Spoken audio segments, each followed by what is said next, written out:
Technology management agency आत्मा कृषि प्रौद्योगिकी प्रबंध अभिकरण का गठन राजस्थान के हर जिले में किया जा चुका है। कोटा जिले में भी आत्मा का गठन हो चुका है। कृषि विभाग एवं उससे किसानों से जुड़े हुए अन्य विभाग हैं, जैसे पशुपालन है, बागवानी विकास है, डेयरी है, मत्स्य पालन है, कृषि अनुसंधान केंद्र है, महिला एवं बाल विकास विभाग है। इन विभागों की विस्तार गतिविधियों के सशक्तिकरण के लिए विस्तार सुधारों के तहत कृषि प्रौद्योगिकी प्रबंध अभिकरण का गठन किया गया है। किसानों से जुड़ी हुई गतिविधियाँ, चाहे वो मिनी किट आयोजन हो, प्रदर्शनों का आयोजन हो, 1 दिवसीय 2 दिवसीय या ज़्यादा दिनों के प्रशिक्षण कार्यक्रम हो, कृषक भ्रमण कार्यक्रम हो, चाहे वो अंतर जिला हो, अंतर्राज्यीय हो, अंतर्राज्यीय हो, टेक्नोलॉजी के डेवलपमेंट में इलेक्ट्रॉनिक मीडिया का प्रयोग किया जाना हो, इन सब चीज़ों के लिए कृषकों को पुरस्कार दिए जाने हो, आत्मा के अंतर्गत गतिविधियाँ ली जाती है और कृषकों से जुड़े हुए जो सारे विभाग हैं इनके द्वारा पूरे वर्ष पर्यंत इन गतिविधियों का संचालन किया जाता है। भारतवर्ष में जो हमारी कुल जनसंख्या है उसका लगभग 70% लोग बाग जो है वो खेती बाड़ी से, कृषि से जुड़े हुए हैं और हम ये मानते हैं कि यदि इन 70% लोगों का विकास हम विशेष रूप से सरकार इनकी तरफ ध्यान दे तो हम ये मानेंगे कि भारतवर्ष का विकास स्वतः ही हो जाता है।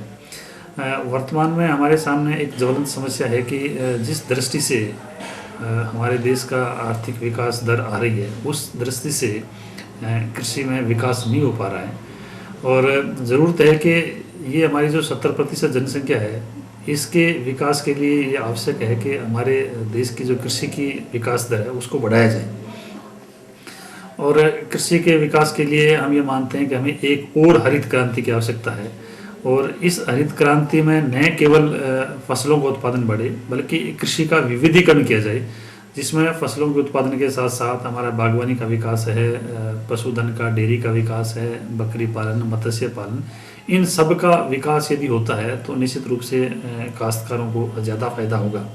लगभग 1 अरब की जनसंख्या वाला एशिया महाद्वीप के संप्रभु देश भारत की भौगोलिक सीमाओं का सबसे बड़ा प्रदेश है राजस्थान, जो अपनी विविधताओं में एकता के लिए जगत में पहचाना जाता है। यहाँ की लोक कला, संस्कृति, पहनावा, गढ़, हवेलियां, मूर्तिकला, स्थापत्य एवं चित्रकथाएं अपनी गाथा आप सुनाती हैं। रणबांकुरों की शौर्य गाथाओं में जहां इतिहास का हर पन्ना स्वर्णिम इतिहास दोहराता है, वहीं पन्ना धाय, हाड़ी रानी और पद्मिनी की देशभक्ति की मिसाल ढूंढे नहीं मिलती। जीव तो जीव, यहाँ की कठपुतलियों की थिरकन में भी राजस्थान की माटी की भीनी सी महक समाई हुई है। यही नहीं, स्वामी भक्ति की मिसाल तो आज भी लोग यहाँ से अश्वों से देते नहीं थकते। तेरे कंधों पे आज भार है मेवाड़ का, करना पड़ेगा तुझे सामना पहाड़ का। हल्दी घाटी नहीं है काम कोई खिलवाड़ का, देना जवाब वहाँ शेरों की दहाड़ का। घड़ियाँ तूफान की है, तेरे इम्तिहान की है, रखियो रे आज उनकी लाज हो, पवन वेग से उड़ने वाले घोड़े। राजस्थान जहां मीलों फैला रेत का समंदर है, तो दूसरी ओर है गगन छूती विशाल वैभवशाली अट्टालिकाएं। राजस्थान जहां पालने में ही क्षत्राणियां अपने सपूतों को धरती का मान सम्मान रखना सिखा, संस्कारों में ही धरा को माता के समान उपदेश दे बड़ा करती हैं। इला नदेणी आपनी हालरिये बुलराय, पूत सिखावे पालने मरण बड़ाई माए। क्षेत्रफल की दृष्टि से राजस्थान भारत का सबसे बड़ा राज्य है, जिसका कुल भौगोलिक क्षेत्रफल 3,42,00,000 हेक्टेयर है तथा शुद्ध कृषिमय क्षेत्रफल लगभग 50% है। कहने को तो यहाँ का मुख्य व्यवसाय खेती ही है, मगर वो मुख्यतः वर्षा पर निर्भर करती है। मगर पिछले कुछ वर्षों में मानसून के रूठ जाने से यहाँ के किसान अन्य साधनों का उपयोग जीविकोपार्जन में करते हैं, जिसमें प्रमुख है पशुपालन, तकनीकी खेती एवं कृषि पर आधारित उद्योग। ऐसे विराट राजस्थान में है कोटा जिला।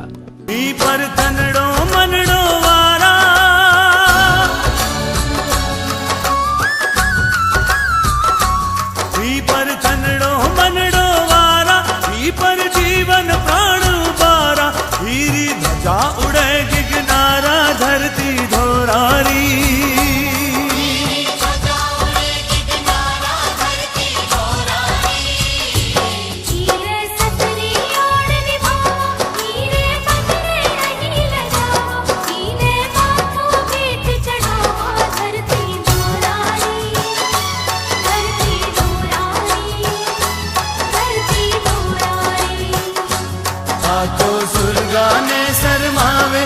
पर देव रमण में आवे, हीरो जस नर नारी गावे, धरती धोरारी, धरती धोरारी, धरती धोरारी। चर्मण्यवती के किनारे बसा राजस्थान प्रदेश का कोटा जिला दक्षिणी पूर्वी मैदानी क्षेत्र खंड 5 में स्थित है। यहाँ की मृदाएं मुख्यतः एलुवियल मूल की काली चिकनी दोमट से चिकनी है। यहाँ का औसतन अधिकतम तापमान 42.6 डिग्री सेल्सियस तथा औसतन न्यूनतम तापमान 25.7 डिग्री सेल्सियस के मध्य रहता है। कोटा जिले में औसतन वर्षा 732 मिलीमीटर के आसपास रहती है, जो सामान्य वर्षा से कम कहलाती है। कहने को तो ये अकालग्रस्त क्षेत्र की श्रेणी में नहीं आता है, किंतु फिर भी किसान पानी के लिए बरसात पर निर्भर करता है। कोटा जिले को 5 खंडों में विभाजित किया जा सकता है, जिसमें लाड़पुरा, सांगोद, सुल्तानपुर, इटावा और खैराबाद का क्षेत्र आता है, जिसके अंतर्गत 953 गांवों सहित 156 पंचायतें कार्यरत हैं। जल प्रकृति की अनमोल धरोहर है, जो सजीव सृष्टि की वायु के बाद दूसरी सबसे बड़ी महत्वपूर्ण आवश्यकता है। देश में कुल उपलब्ध जल का लगभग 70% उपयोग कृषि क्षेत्र में किया जाता है। ऐसे में इसके समुचित उपभोग और बचत की जिम्मेदारी भी हमारी ही बनती है। पानी की कमी तथा मौसम की बेरुखी के कारण यहाँ के किसानों को अपनी फसल की वो पैदावार नहीं मिल पाती जो अन्य राज्यों में किसानों की खुशहाली का प्रतीक है। ऐसे में फार्म पॉन्ड यानी खेत तलाई किसानों के लिए एक महत्ती योजना बनकर उभरी है। अपने खेत के टुकड़े पर 25 गुणा 25 गुणा 3 मीटर का एक छोटा सा तालाब बना, उसमें वर्ष पर्यंत अपनी अनमोल फसल की प्यास बुझाकर उन्हें हरा भरा रख सकते हैं। और तो और इस महत्ती योजना में उन्हें 50% अनुदान भी मिलता है। किसान भी इस अनूठी योजना से अपने लहलहाते खेतों को देखकर खुश हैं। और ये माना नाडी लगाई है तो ये में पानी की बुराई कर लेगा, मैंने कुछ बारिश को कमायो तो ये थोड़ा बहुत मोटर को जो चला रही में डाल के मैंने बढ़िया खेती पैदा कर ली। विभाग ने माई बढ़िया सुविधा दीजिए, इस का कहना हो बढ़िया साधनों के साथ 40,000 रुपये अनुदान मिले माई। अब इमा माने फुहारा वोरा लगा दिया, फुहारा की सिंचाई को मिल गया साहब माई, फार्म पौंड तैयार हो गया साहब, बढ़िया माँ सुविधा होगी, बढ़िया नाडी बढ़िया के बाद में बढ़िया माँ सिंचाई हो जाओगी, खेती हो जाओगी, सफलता मिल जाओगी बच्चा बच्चे। राजस्थान सरकार की तरफ से ये योजना बताई हमें तालाब की, कृषि विभाग की तरफ से हमने लाभ उठाने के लिए तालाब बनाई सर। तालाब बनाने के बाद हमें लाभ भी मिला, बढ़िया फसल भी उठ रही है और 40,000 का चेक भी मिल चुका सर। और हमारी खेती बराबर पानी पी रही है, इससे हमें बहुत फ़ायदा है। बरसात के टाइम पे बर भी जाता है। और जैसे मान लो हमारे पास में इसमें ट्यूबवेल भी लगी हुई हैं, वो भी इसमें थोड़ा थोड़ा पानी इकट्ठा करके और दूसरी मोटर डाल के उससे खेती में बढ़िया सप्लाई बराबर मिल जाती है। वो दिन दूर नहीं जब हर खेत का अपना खुद का तालाब होगा, हरियाली होगी, खुशहाली होगी मुख पर मुस्कान होगी तथा तालाबों में खुशहाली और उमंगों की सतरंगी मछलियां तैरती होंगी, जो प्रतीक होंगी किसानों की सोच की, आनंद की आंगन में बिखरी किलकारियों की, बेटी के ब्याह की शहनाइयों की। पानी रे पानी तेरा रंग कैसा, भूखे की भूख और प्यास जैसा। पानी रे पानी, ओ पानी पानी रे पानी।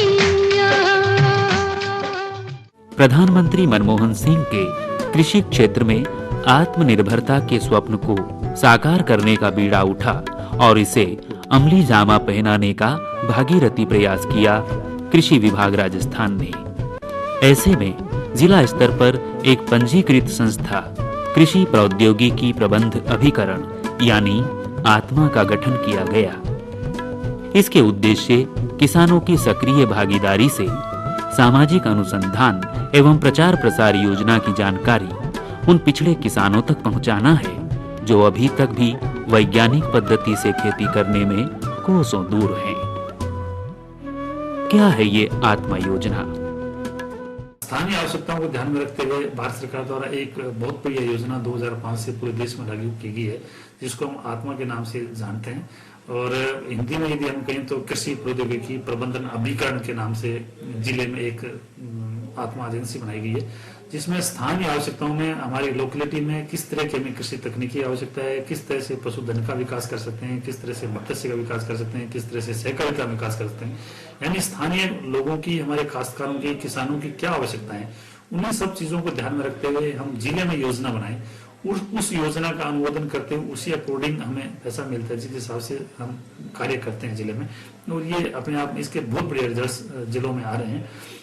इसके अलावा भारत सरकार द्वारा, क्योंकि खाद्य सुरक्षा अपने आप में एक बहुत बड़ा पहलू है, बहुत बड़ा इश्यू है आज के जमाने में, और राष्ट्रीय खाद्य सुरक्षा मिशन के नाम से भी भारत सरकार द्वारा एक नई योजना लागू की है, जिसमें ये सुनिश्चित किया जा सके कि हमारे प्रत्येक भारतवासी को उसके खाने के लिए पर्याप्त मात्रा में अनाज उपलब्ध हो सके। तो इस तरह से ये जो सारी योजनाएं हम जो डिस्कस कर रहे हैं, विचार विमर्श कर रहे हैं, ये सारी योजनाएं कृषि विभाग खासकर से सीधे जुड़ते हुए और हम लोग उनके साथ विचार विमर्श करते हुए इन योजनाओं को लागू कर रहे हैं। और हम ये मान रहे हैं कि निश्चित रूप से इन योजनाओं का आज नहीं तो कल, चाहे वो उद्यानिकी मिशन की बात हो, चाहे कृषि यंत्रीकरण की बात हो, चाहे खेती में इन्वेस्टमेंट की बात हो, या नई नई योजनाएं स्थानीय स्तर पे जो योजनाएं बन रही है उनकी बात हो, निश्चित रूप से इन योजनाओं का हमें आज नहीं तो कल, जिस तरह से सरकार प्रयत्न कर रही है और कृषि विभाग प्रयत्न कर रहा है, हमें निश्चित रूप से इसके सुफल मिलेंगे। इसी के चलते कोटा जिले के प्रगतिशील किसानों को शैक्षणिक भ्रमण पर ले जाया गया तथा किसानों के इन दलों ने अविकानगर, गंगानगर, मध्य प्रदेश, महाराष्ट्र आदि अनेक अंतरराज्यीय नगरों का भ्रमण किया, जिसे पूर्णतया निशुल्क रखा गया। वहां इन्हें कृषि विशेषज्ञों द्वारा संगोष्ठी के जरिए तथा वहां के किसानों के कार्यस्थलों पर ले जा आधुनिक तकनीक से रूबरू कराया गया।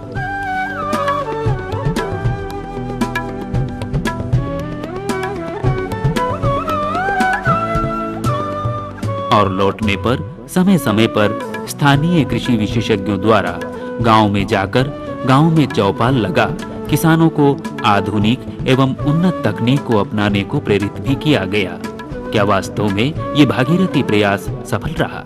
आज इनको ये इस तरीके से मेरे साथ आए, इनको भी जानकारी मिली, तो हम गांव में जाके इस चीज़ का प्रचार प्रसार करेंगे कि कैसे बागवानी लगती है, मच्छी पालन के लिए क्या करेंगे, 5 जनों का या 10 जनों का जो भी समूह बनाएंगे, खेत में कैसे पॉन्ड खोद के और पानी को, बरसात का पानी को कैसे इकट्ठा कर सकते हैं, उसके लिए भी सरकार अपने लिए पैसे खर्च करती है। और कम से कम अपन को करना है, बाकी सरकार अपने लिए फ़ायदा देती है। तो वो जानकारी इनको मिली और ये चीज़ें हमें सीखने को मिली कि क्या क्या देखने के बाद में कि क्या दवाई किस काम आती है। तो हम कल नालंदा फार्म हाउस भी गए, उसमें काफ़ी चीज़ें तो जो ग्रामीण लोग रहते हैं उनके फ़ायदे काफ़ी चीज़ें मिली। नालंदा फार्म में गए थे हम, वहाँ सर ने बताया कि पानी को 1 इंच से ज़्यादा मत गीला करो, क्योंकि पानी की बहुत किल्लत है अपने, और पानी को छोटी क्यारियाँ बना के और उससे निर्भर पानी पिलाओ खेत में, जिससे पानी की बचत हो सके और पानी में अपने को फसल पूरी पा सकें।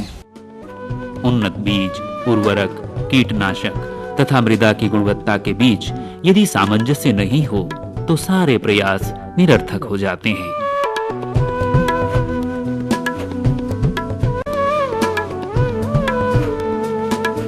ऐसे में किसानों को प्रेरित किया मृदा जांच, उन्नत बीज, बीजोपचार, संतुलित उर्वरक, कीटनाशक और जैविक खाद व जैविक खेती के संतुलन के लिए, और इसके आशातीत परिणाम भी मिले हैं किसानों को। किसानों को उनके ही खेत में कृषि विशेषज्ञों की देखरेख में गेहूं, सरसों, चना, धनिये के प्रदर्शन भी किए गए। उसमें विभाग द्वारा उन्नत बीज, कीटनाशकों के संतुलित उर्वरक के साथ साथ उन्नत तकनीक की भी पूर्णकालिक जानकारी दी गई।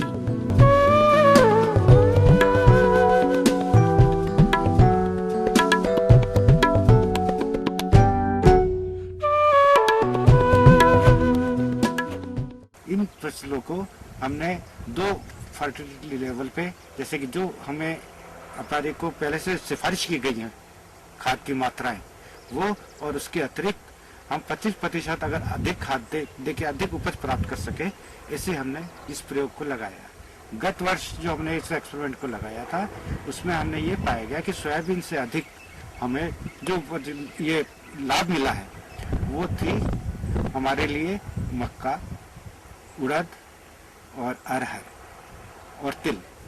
ये सोयाबीन की अपेक्षा हमें ज्यादा देने वाली प्राप्त हुई। हालांकि इनका उत्पादन ये मौसम से बहुत निर्धारित करता है। जैसे अधिक वर्षा हो जाएगी तो हमारे लिए जो दलहनी फसलों का उपजाऊ कम हो जाता है, उस अवस्था में हमारे को मक्का अधिक उपजाऊ देगी, जबकि दलहनी फसलें कम उपज देती है। इस तरह से अगर मौसम सूखा रहता है, बरसात लेट से होती है, तो उस अवस्थाओं में हमारे लिए दलहनी फसलें जैसे कि उड़द और अरहर बहुत अधिक उपजाऊ और ज्यादा फायदेमंद साबित होती। सही जानकारी एवं मार्गदर्शन ने किसानों के चेहरे पर मुस्कान ला दी। आज किसान इन बीजों से उत्पन्न अपनी फसल को देखकर अपने सुनहरे कल की ओर निहार रहे हैं तथा सुनहरे भविष्य के सपनों के ताने बाने बुनने में लगे हैं।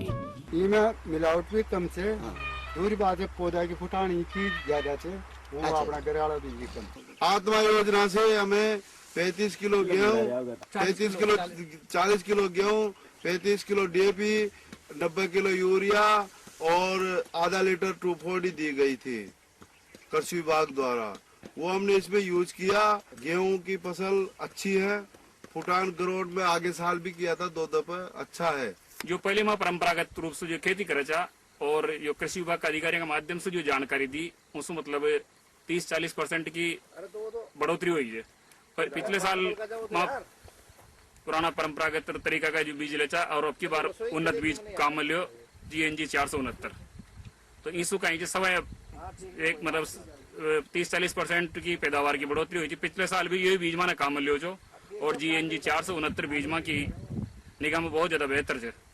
और कृषि विभाग का अधिकारियों का मार्गदर्शन की वजह से ही तो क्लोरीन को कीटनाशक दवाई को स्प्रे करियो और जो फेरोमोन ट्रैप को जो काम में लियो, इसको काफी हद तक चना की फसल के अंदर काफी कीटों को नियंत्रण है। इसको डिलाई करके फिर बुआई की थी, यूरिया भी डाला था उसमें हका के टाइम पर, और फिर सरसों बो दी टाइम पर। 30 दिन में एक पानी पिलाया, 30 दिन बाद 60 दिन को ही जब दूसरा पानी पिलाया और बहुत अच्छे रिजल्ट मिल रहे हैं। उसमें 40 किलो गेहूँ, 400 किलो वर्मी कंपोस्ट दिया गया। खेती बहुत अच्छी है, सारी जानकारी समय समय पे देते रहते हैं और मुझे फौरा सेट पाइपलाइन वगैरह भी ली है। हमारे कृषि महोदय आते रहते हैं और हमें सब मार्गदर्शन देते रहते हैं। हरी हरी वसुंधरा पे नीला नीला ये गगन, कि जिस पे बादलों की पालकी उड़ा रहा पवन। दिशाएं देखो रंग भरी, दिशाएं देखो रंग भरी, चमक रही उमंग भरी। ये किसने फूल फूल पे ये किसने फूल फूल पे किया सिंगार है, ये कौन चित्रकार है, ये कौन चित्रकार, ये कौन चित्रकार है, ये कौन चित्रकार है, ये कौन चित्रकार। कृषि हो या बागवानी, आधुनिक कृषि उपकरणों का भी उन्नत और विकसित खेती में बड़ा योगदान है। विभागीय योजनाओं के अंतर्गत disc harrow, reaper, seed drill, maize sheller, multi crop thresher, rotavator, tractor चालित स्प्रे जैसी आधुनिक मशीनों को अनुदान के तहत किसानों को देकर कृषि विकास में भागीरथी प्रयास किए जा रहे हैं। मैंने अनुदान से कृषि से येरा लिया है, कृषि विभाग से, और 14-15 हजार रुपया मेरे को अनुदान मिल जाएगी। 23,000 मत लीजिए। हाँ, अनुदान मिलो 11,000। कृषि विभाग द्वारा मेरे को एक रीपर मशीन पे 30,000 का अनुदान मिला। थ्रेसर हुआ, टेरो हुआ, कल्टीवेटर हुआ, इन पे अनुदान मिलता है। तो मुझे सरकार ने 30,000 इस पे अनुदान दिया है। आज किसान निहार रहा है कल की ओर, क्योंकि परंपरागत खेती में वह उपज, वह खुशहाली कहां जो आधुनिक और विकसित संसाधनों से की जा रही प्रयोगात्मक खेती में है। ये सनातन सत्य है कि कृषि क्षेत्र का 90% कार्य महिलाओं द्वारा संपन्न होता है। ऐसे में हर सुविधा, हर संदेश केवल पुरुषों के लिए ही हो और 21वीं सदी में महिला आज भी महज पूरक का कार्य करे तो श्रम निरर्थक हो जाता है। आत्मा योजना के अंतर्गत महिलाओं को सब्जियों, पशुपालन तथा मशरूम जैसी खेती का प्रशिक्षण सफलतापूर्वक दिए जाने का प्रावधान रखा गया इस कालजयी आत्मा योजना में। तो पेपर आपको हटा देना है 4-5 दिन बाद, ठीक है ना। पेपर हटा के और हल्का सा छिड़काव करते रहेंगे तो आपको ये इस तरह की मशरूम इस सब उसमें उगने लगेगी। जनसंख्या का विस्तार तथा सिमटती कृषि भूमि, कृषि और वनों की जगह पनप रहे सीमेंट व कंक्रीट के वन, तो कितनी जमीन बचेगी हमारे पास खेती के लिए। बढ़ते परिवार, टूटते खेतों के दायरे, क्या पेट भर निवाला दे पाएंगे हम अपने लालों को, नौनिहालों को। ऐसे में पशुपालन ही एकमात्र उपाय है परिवार संचालन का। पशुधन, चाहे वह दुधारू पशु हो या मुर्गी पालन या हो बकरी पालन, मछली पालन या फिर नाबार्ड की योजना, खरगोश या ईमो पक्षी पालन। कम कृषि भूमि में एकमात्र यही विकल्प रह जाता है भविष्य में जीवन यापन परिवार पालन का। आत्मा ने बीड़ा उठाया है इस कालजयी योजना को परवान चढ़ाने का और गांव-गांव, ढाणी-ढाणी जाकर प्रशिक्षण शिविर आयोजित किए और किसानों को पशुधन की महत्ता समझा, प्रेरित किया नाबार्ड की इस कालजयी योजना की ओर। वो जो एनिमल्स रखते हैं अपने पास में, वो क्वालिटी एनिमल्स रखते हैं वो, और सेलेक्टिव एनिमल्स रखते हैं, उनकी ब्रीड भी अच्छी है और अप टू डेट है। वो कुछ हद तक वो जो आप पशुपालक हैं वो अपडेट हैं, लेकिन फिर भी क्योंकि नई नई तकनीक हर रोज बदलती है और हर रोज एक नई चीज़ आती है, तो ये जो आपके इस तरह के शिविर लगेंगे जिनमें आपको अपडेट्स मिलेंगी, जो टेक्निकल नो हाउ है आपका, जो रिसेंट एडवांसेस हैं, क्या क्या नई तकनीक उसमें आई, उनसे आप सरोकार होंगे जरूर से, मेरा ऐसा मानना है। आज पशुपालक इन गोष्ठियों में विशेषज्ञों की सलाह मान अपना रहे हैं पशुपालन की इस नई तकनीक को। अपने को पशुपालन के में विशेष रूप से ध्यान देना होगा कि कृषि पर तो दिया ही जा रहा है, लेकिन कृषि के साथ में जो है पशुपालन को देंगे तो आप सुबह शाम कैश क्रॉप ले सकते हैं। कैश क्रॉप का मतलब ये है कि इधर गाय भैंस ने दूध दिया, उधर आपको नगद मिल गया, नगद मिला तो वो आपके परिवार के काम आएगा, परिवार के काम आएगा तो समाज का उत्थान होगा। और यही देख लीजिए ना, 5 साल डेयरी में सर्विस की, हमने कितने ही समूह बनाए, अध्यक्ष बनाए, उपाध्यक्ष बनाए, मेंबर्स बनाए, लेकिन जब तक दिल से सहभागिता से अपन नहीं जुड़ेंगे किसी व्यवसाय से, तब तक कुछ भी नहीं हो सकता। प्रचार प्रसार की अपनी सीमाएं हैं। ये ठीक है कि सरकार खेती, पशुपालन आदि विभिन्न योजनाओं में पारंगत करना चाह रही है हर व्यक्ति, हर किसान को।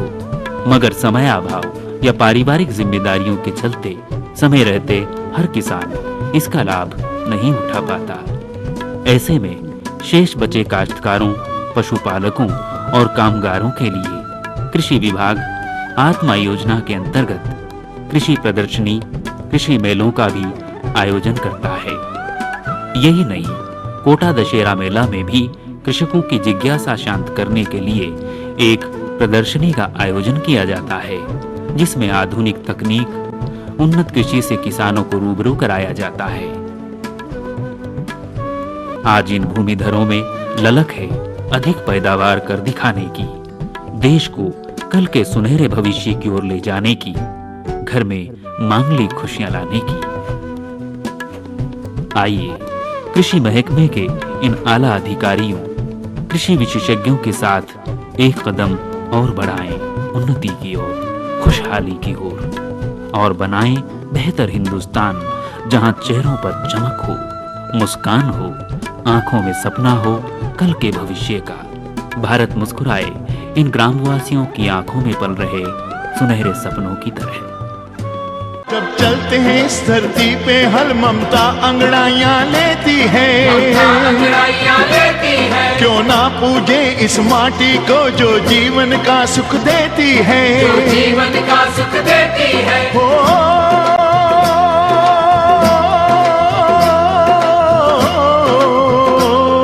इस धरती पे जिसने जन्म लिया, इस धरती पे जिसने जन्म लिया, उसने ही पाया प्यार तेरा, यहाँ अपना पराया कोई नहीं, यहाँ अपना पराया कोई नहीं है, सब पे माँ उपकार तेरा है, सब पे माँ उपकार तेरा। मेरे देश की धरती,